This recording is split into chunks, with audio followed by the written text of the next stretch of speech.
साहेब मला माफ करा म्हणत विलेपार्ले उपविभाग प्रमुख पदाचा राजीनामा देणारे जनावळे सर आपल्यासोबत आहेत। जितेंद्र जनावळे सर, आज तुम्ही उद्धव ठाकरे यांची मातोश्री येथे भेट घेण्यासाठी आलेले आहात। काल राजीनामा दिला होता, आज भेट घेताय, नेमकं कारण काय? नाही बघा, आजही आम्हाला मातोश्री आणि उद्धव साहेबांबद्दल नितांत आदर आहे आणि साहेबांनी आज मला बोलवलं आहे, तर साहेबांचा सन्मान कायम असणार आहे आणि मी आज साहेबांशी बोलायला आलो आहे। खरं तर उद्धव ठाकरे यांना मशाल चिन्ह भेटल्यानंतर पहिले तुम्ही होते ज्यांनी धगधगती मशाल त्यांच्या हातामध्ये दिली होती, मात्र त्यानंतर राजीनामा देण्यापर्यंतची एवढी वेळ का आली? नाही, कसं असतं बघा, उद्धवजींवर आणि पक्षावर माझा जराही राग नाही आहे, पण जे विभागीय राजकारण विभाग प्रमुखांचं चाललेलं त्या राजकारणाच्या बाबतीत मी अतिशय कंटाळलेलो। माझी पूर्ण राजकीय कोंडी या लोकांनी या विधानसभेमध्ये केलेली, विभागामध्ये केलेली, एवढं मी लढलो, माझी नोकरी गेली, माझं घर गेलं, सर्व काय मला सोडावं लागलं, तरी पण मी जिद्दीने उभा होतो। मला वाटलं की हे लोक मला सपोर्ट करतील। मी कधी पक्षाकडे माझं एवढं नुकसान, घर नोकरी सगळं गेलं, पण मी कधी उद्धवजींकडे त्या बाबतीत रडत कधी आलो नाही आहे। पण आता मला वेळ आली उद्धवजींकडे न्याय मागायची, मला सांगायची की बाबा अशी अशी गोष्ट झाली आणि मला नाही आता कंटाळा आला मला या सगळ्या घाणेरड्या राजकारणाचा, एकाधिकारशाहीचा, काही निर्णय घ्यायचा, कार्यकर्त्यांना शिवसैनिकांना दाबायचा आहे, शिवसैनिकांनी कुठेतरी बोलायला पाहिजे आणि मी बोललो आहे आता सगळ्या गोष्टी। राजीनाम्यामध्ये तुम्ही अनिल परब यांचा उल्लेख केला आहे। अनिल परब यांनी जाणून बुजून तुम्हाला तुमच्या कार्यक्षेत्राच्या बाहेर ठेवलेलं होतं, ही कैफियत तुम्ही या अगोदर सुद्धा उद्धवजींकडे मांडली होती, त्याबद्दल काय सांगाल आणि आता परत त्यावर काही ॲक्शन होणार? नाही, पाहूया उद्धवजी काय निर्णय घेतात आहे। त्यांना मला सत्य परिस्थिती एक शिवसैनिक म्हणून सांगणं योग्य वाटतं, कारण पुढची जी पिढी आहे शिवसैनिकांची, त्यांच्याही बाबतीत असा अन्याय कुठे झाला नाही पाहिजे, त्यांनाही न्याय मिळाला पाहिजे। आज माझं नुकसान झालं आहे, येणाऱ्या पिढीचं शिवसेनेमध्ये त्यांचं नुकसान नाही झालं पाहिजे, त्यांना पण न्याय मिळाला पाहिजे। एक माणूस जर 22-23 वर्ष एकाच पदावर राहील तर पाठची फळी कशी पुढे जाणार? पाठची फळी वयामानानुसार मग ज्येष्ठ होणार, मग त्यांना संधी कधी मिळणार? सर्वांना संधी मिळाली पाहिजे काम करायला। खरं तर बाळासाहेब ठाकरे यांनी मोठी फळी तयार केलेली होती। मध्यंतरी राजन साळवे असतील किंवा तुम्ही असाल, जेव्हा राजीनामा देताय किंवा पदाचा राजीनामा देताय, राजन साळवे यांनी विनायक राऊतांवर आरोप केले, तुम्ही अनिल परब यांच्यावर आरोप करताय। काही लोक आहेत का जे शिवसैनिकांमध्ये मोरल डाऊन करण्याचं काम आहेत ना? मला तेच उद्धव साहेबांना सांगायचं आहे, कारण ही जी मोरल डाऊन करणारी टीम आहे ना, त्यांना कुठेतरी सरळ करणं गरजेचं आहे शिवसेना संघटना बांधणीच्या दृष्टीने। आणि तसं जर उद्धवजी करत नसतील तर मग सर्व गोष्टी चुकीच्या होणार आहेत, हे त्यांना पण आता दिसते। अख्खा महाराष्ट्र बघतोय काय चाललंय ते, आणि कुठेतरी थांबलं पाहिजे।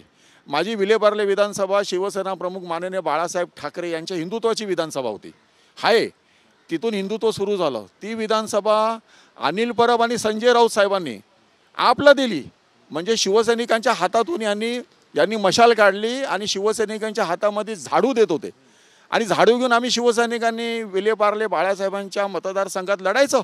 त्यावेळेला पण मी विरोध केला की झाडू आम्ही जरा पण हातात घेणार नाही, तुम्ही आपला ही विलेपार्ले विधानसभा द्यायची नाही।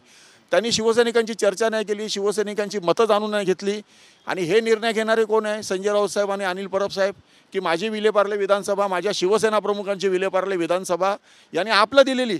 नशीब आम्ही शिवसैनिक म्हणून मी उद्धव साहेबांना ही सर्व गोष्ट आम्ही सांगितली, आणि मी उद्धव साहेबांना त्यावेळी ठाम सांगितलं की साहेब, आमच्या शिवसैनिकांचा झाडू घेऊन प्रचार करायला आणि झाडूबरोबर काम करायला, आपबरोबर काम करायला आमचा विरोध आहे।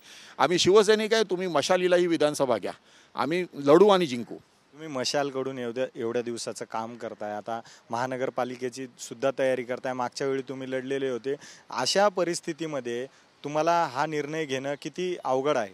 बघा, मला जर लढण्याची इच्छा असली, मी तिकिटीसाठी जर मला इच्छा असली असती तर मी थांबलो असतो।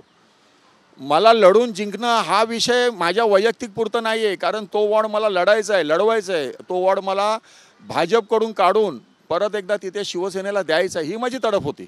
पण माझी तडफ यांनी लक्षात नाही घेतली, मला 6 वर्ष त्या विधानसभेमधून उचलून बाहेरच्या वॉर्डात टाकले। म्हणजे तुमचे मनसुबे काय आहेत? तुम्हाला संघटना जिंकवायची, शिवसेना जिंकवायची आहे, की तुम्हाला परत एकदा भाजप जिंकवायची तिकडे? याचा विचार व्हायला पाहिजे, म्हणून हा माझा निर्णय आहे। आता राजीनामा दिलात, पुढची दिशा काय असणार आहे? चर्चा आहे की तुम्ही शिवसेना शिंदे पक्षामध्ये पक्षप्रवेश करणार आहात। बघूया, आता बघा, साहेबांशी मी चर्चा करणार आहे, साहेब काय मार्ग काढतात ते बघणार आहे। आता कुठेतरी बघा, बाळासाहेबांचा मी शिवसैनिक आहे, बाळासाहेबांचा प्रेमी आहे, साहेबांच्या विचारासोबत चालणारा मी शिवसैनिक आहे। अनेक केसेस आहे माझ्या अंगावरती, बरेच केसेस आहेत। आज आम्ही कोर्टात जातो, आमच्या केसेस आम्ही स्वतः लढतो, स्वतः कोर्टात वर्षानुवर्ष फेऱ्या, उद्धवजींना पण माहिती आहे मी किती पोलिसांचा मार खाल्लेला शिवसैनिक आहे. पण आज आम्हाला बोलावं लागतं, कारण साहेबांना कळलं पाहिजे काय चाललंय ते. मार खाणारे शिवसैनिक, आज ही परिस्थिती आहे, ते मार खाणाऱ्या शिवसैनिकावरती नाही आली पाहिजे ही परिस्थिती. जेव्हा कोणी असा निर्णय करतो त्यानंतर त्यांच्यावर टीका होते की दबावामध्ये हा निर्णय घेतला जातोय, दबावामधून. माझ्यावर कुठला दबाव नाही आहे. मी शिवसैनिकांच्या भल्यासाठी हा निर्णय घेतोय. शिवसैनिकांवरती ही वेळ आली नाही पाहिजे, मागच्या पिढीवरती, मागच्या फळीवरती ही वेळ आली नाही पाहिजे. अगर असंच जर चालू राहिलं तर शिवसैनिक तसाच राहणार. अहो, शिवसैनिकांमध्ये एक धडाडीचे शिवसैनिक आमच्या आज मुंबई महाराष्ट्रामध्ये, त्यांना संध्या मिळाल्या पाहिजे की नाही. म्हणून शिवसैनिक म्हणून माझा आवाज आहे.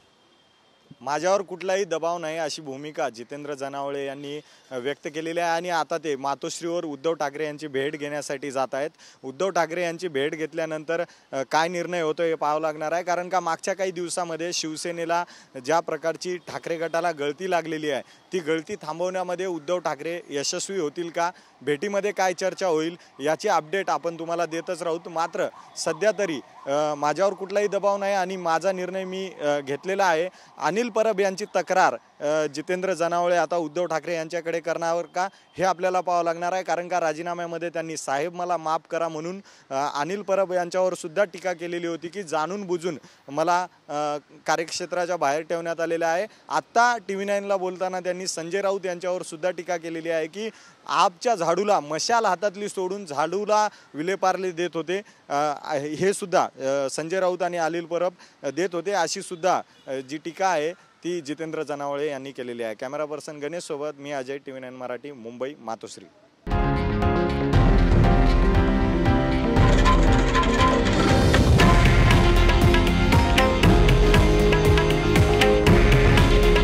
हे आहे देशातील नंबर 1 न्यूज नेटवर्क आणि आपण पाहत आहात TV9 मराठी. काळजी तुमची, हित महाराष्ट्राचं.